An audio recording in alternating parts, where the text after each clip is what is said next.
amenez-les à moi, c'est la phrase que Jésus-Christ avait dit, donc la parole que Jésus-Christ avait dit à un papa qui était très désespéré. Il était désespéré parce qu'il avait un enfant qui était malade.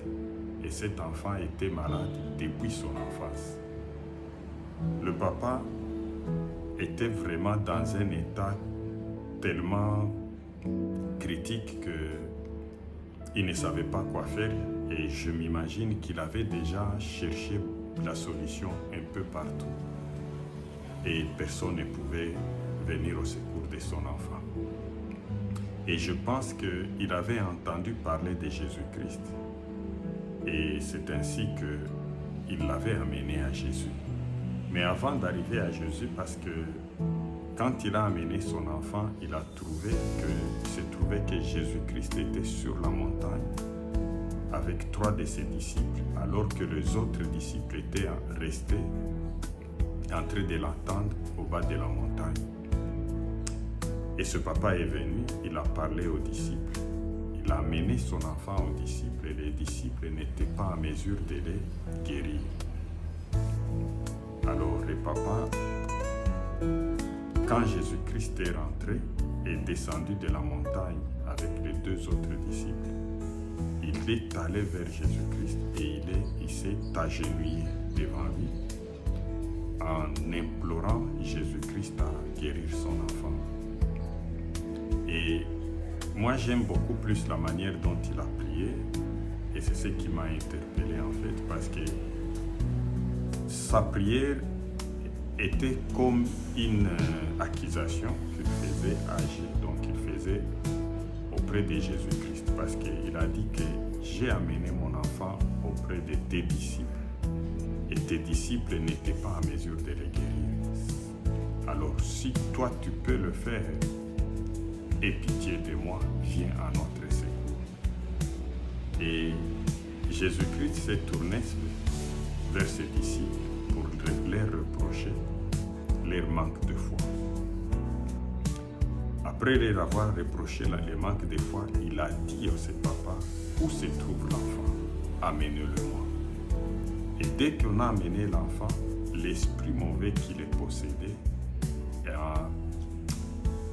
donc l'esprit mauvais qui possédait l'enfant a aussitôt attaqué l'enfant et a voulu le tuer. Il l'a mis dans un état où il commençait à écumer et tomber dans l'inconscience. Il ne pouvait pas faire quoi que ce soit. Et surtout que dans un autre passage, parce que il y a 3 passages dans la Bible, donc les 3 évangélistes qui ont parlé de cette histoire. Matthieu au chapitre 18, à partir du verset 14 à 21, et c'est ce que j'ai exploité, mais il y a aussi Marc qui en parle au chapitre 9, et Luc aussi en parle au chapitre 9 aussi. Et quand tu mets les 3 histoires racontées ensemble, nous y tirons beaucoup d'enseignements. Et le premier enseignement que je voulais partager avec vous, c'est que là où tout le monde a échoué, Jésus-Christ est capable de faire quelque chose.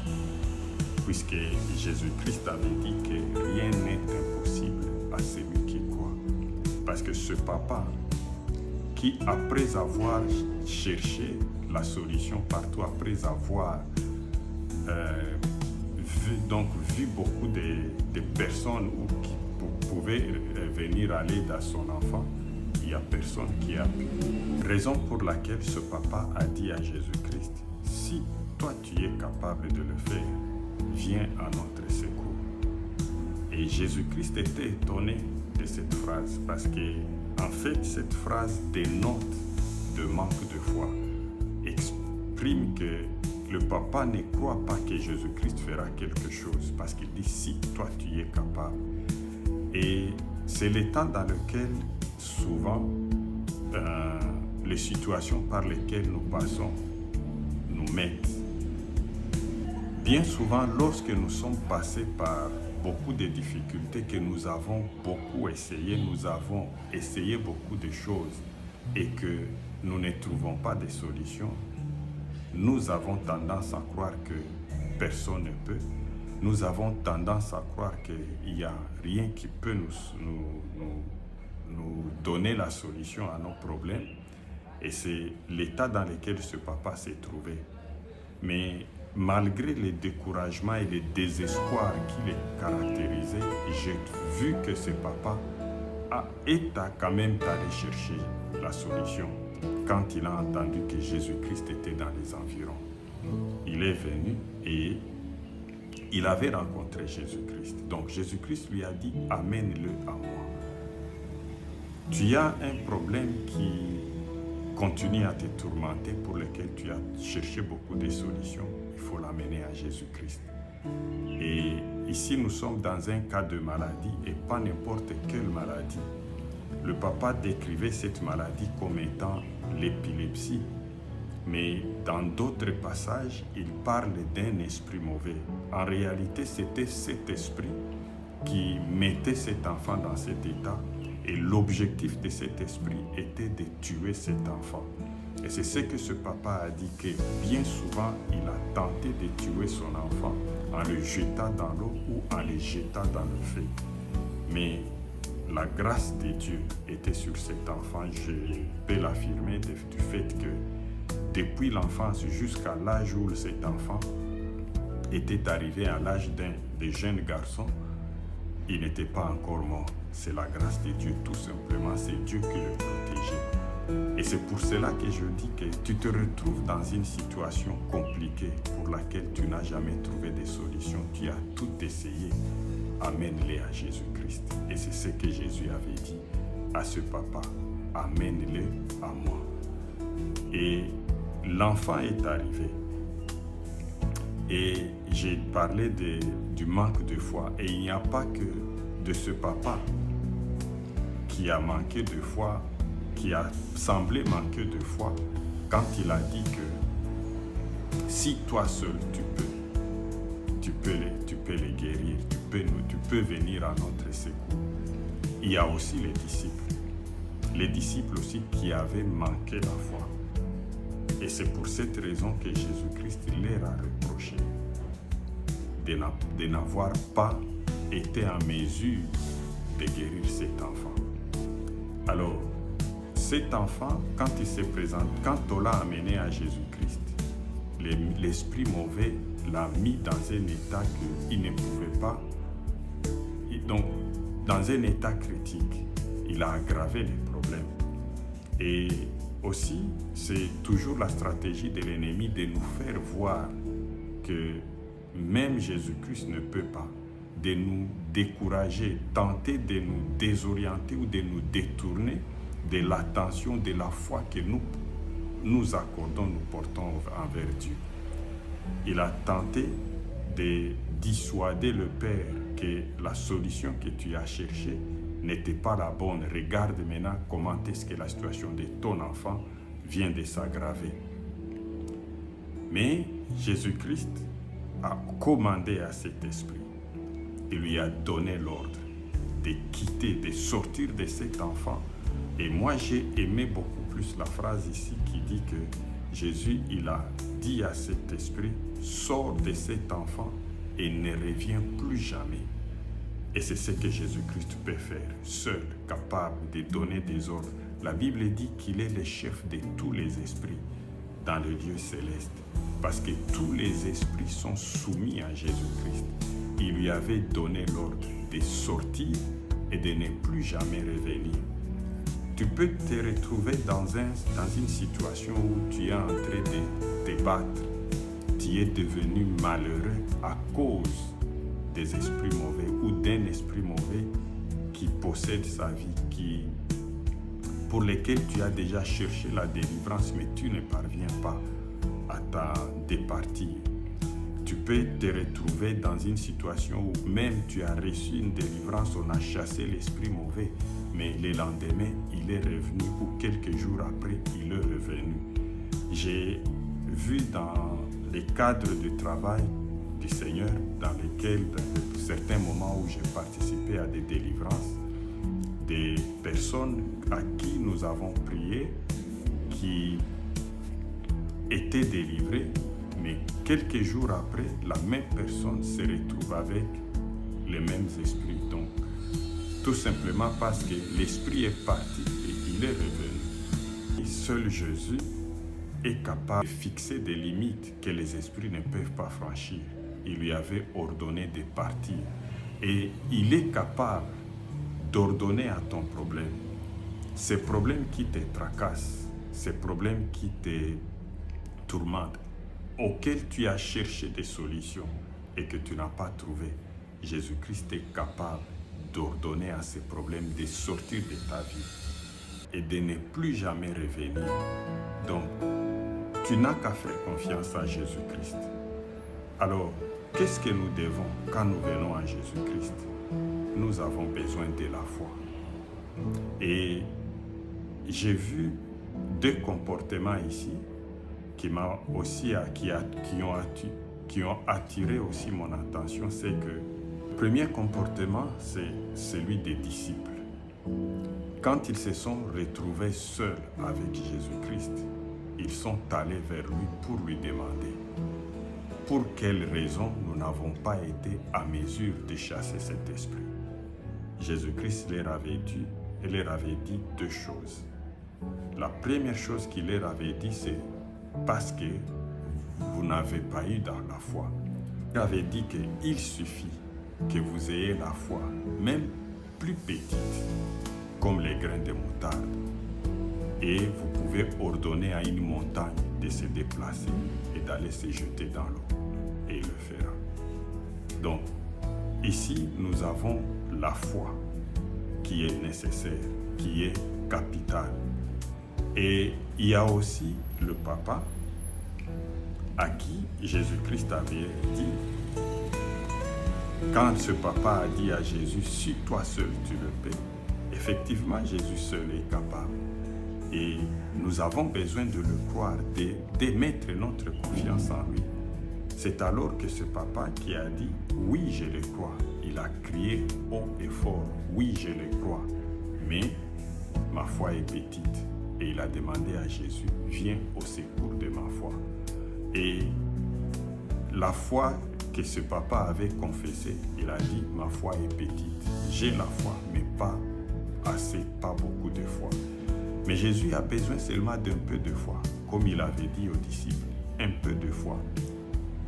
Plus petite comme les grains de moutarde qu'on a qualifié à cette époque que c'était la plus petite graine qui pouvait exister. Oui, un peu de foi seulement. Et cette foi que Jésus entend de nous, pour que nous puissions recevoir tout ce que nous avons besoin, ce que nous demandons, oui, c'est une petite foi seulement. C'est ce que Jésus attend.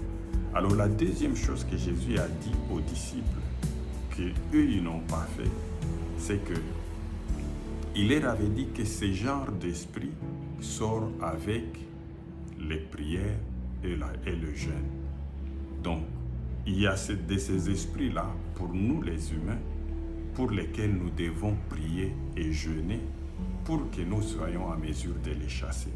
Et c'est ce que Jésus-Christ avait dit aux disciples. Jeûner et prier.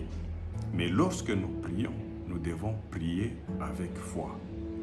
Nous devons prier avec foi. Croire que ce que nous avons demandé, nous l'avons. Croire que ce que nous avons demandé à Dieu, ce que nous avons demandé, Dieu nous l'a donné. Et cette foi est différente de la foi que nous avons en Jésus-Christ pour que nous soyons sauvés. Quand nous recevons Jésus-Christ dans notre vie, quand nous croyons que Jésus-Christ est mort sur la croix pour nos péchés, elle est différente parce que ici, nous sommes en train de prier. Nous sommes en train de prier effectivement au nom de Jésus-Christ. Nous pouvons donner des ordres, nous pouvons exercer le pouvoir que Dieu nous a donné au nom de Jésus-Christ. Et lorsque nous donnons ces ordres, lorsque nous faisons des déclarations, lorsque nous confirmons, nous affirmons la parole de Dieu, nous le ferons avec foi, avec confiance, sans douter. Effectivement, Jésus a dit, il faut croire sans douter que ce que vous avez demandé, vous les avez reçus et vous le verrez s'accomplir. Alors, c'est ce que je voulais partager avec vous pendant ces courts moments. Vous demandez d'amener vos problèmes à Jésus-Christ. Tu as un problème qui te tracasse, c'est peut-être un problème de maladie. C'est peut-être un problème de péché. Tu as prié pour un péché, tu ne parviens pas à t'en départir. C'est peut-être que tu es aussi en train de faire face à une possession démoniaque, que tu es en train de lutter contre une mauvaise situation. Peut-être que tu manques de travail, peut-être que tu es en train de chercher le mariage, peut-être que tu es en train de souffrir d'une situation quelconque. Amène-les à Jésus-Christ. Je ne sais pas ce dont toi tu souffres, mais toi-même peux le savoir. Et je ne sais pas dans quelle situation, dans quel désespoir ce problème t'a plongé, mais toi-même tu peux le savoir. Ce que je peux te conseiller, ce que je sais et que je peux te demander, c'est d'amener ces problèmes à Jésus-Christ. Parce que lui seul est capable. Oui, lui seul est capable là où tout le monde a déjà échoué. Là où tous les hommes ont échoué, Jésus-Christ est capable. Et viens avec confiance, avec foi, parce qu'il agira. Je te prie donc si tu as écouté ces messages, tu vas prier, nous allons prier ensemble et que nous puissions confier votre vie entre les mains de Dieu. Oui, nous allons confier ta vie entre les mains de Dieu et ces messages aussi entre les mains de Dieu dans ta vie. Fermons les yeux. Seigneur Jésus, nous te disons merci et nous te rendons grâce pour ta bonté dans notre vie et pour ces messages que tu nous as donnés. Nous croyons, Jésus-Christ, que toi seul es capable. Raison pour laquelle nous venons à toi, Seigneur, te confier au Dieu de gloire, mon frère, ma soeur, qui a écouté ce message, le remettre entre tes mains. Seigneur, te le confier, t'appeler à son secours pour que tu manifestes ta bonté et ta grandeur, Seigneur, dans sa vie. Viens au secours de tout celui qui a écouté ces messages et qui a pris la décision de venir, Seigneur, à toi, d'amener ces problèmes à toi. Tu es le seul capable, Jésus-Christ. Nous comptons sur toi et bénissons ton Saint-Nom. Au nom de Jésus-Christ éternel, nous t'avons ainsi prié. Amen.